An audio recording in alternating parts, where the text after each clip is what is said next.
নমস্কাৰ, মই অনুপমা বৰগোহাঁই, এগৰাকী holistic health and life Koch আৰু এগৰাকী মেণ্টেল হেল্থ এক্সপাৰ্ট।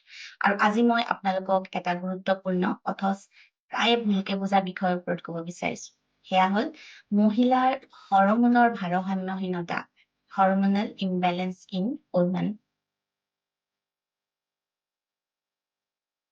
হৰম'নৰ ভাৰসাম্যহীনতাই মহিলাৰ জীৱনৰ যিকোনো পৰ্যায়তে প্ৰভাৱিত কৰিব পাৰে, যাৰ ফলত মাহেকীয়া বা ঋতুস্ৰাৱ অনিয়মীয়া হয়, ভাগৰ লাগে, মেজাজৰ পৰিৱৰ্তন হয় বা ওজন বৃদ্ধিও হ'ব পাৰে।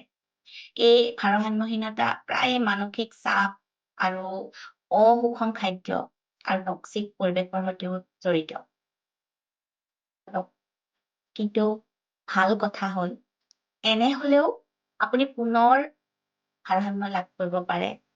আৰম্ভণিতে আপোনালোকে পৰ্যাপ্ত পুষ্টিকৰ খাদ্য গ্ৰহণত মনোনিৱেশ কৰক, হেল্ডি ফেট খাওক আৰু চেনি বা মিঠা বাদ দিব।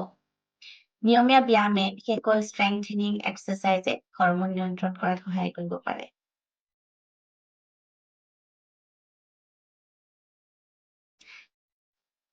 আৰু ষ্ট্ৰেছ মেনেজমেণ্টৰ শক্তিকো আপোনালোকে তুচ্ছ জ্ঞান নকৰিব।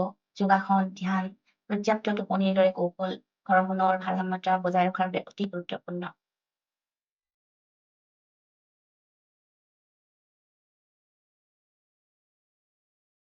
যদি আপুনি হৰম'নৰ ভাৰসাম্যহীনতাৰ লক্ষণ অনুভৱ কৰিছে বা হৰম'নেল ইমবেলেঞ্চ হৈছে, তেনে সেইবোৰক আওকাণ নকৰিব।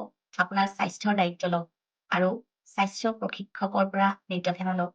হৰম'নৰ ভাৰসাম্যতা সম্ভৱ আৰু ই আপোনাৰ পৰাই আৰম্ভ হয়। ধন্যবাদ।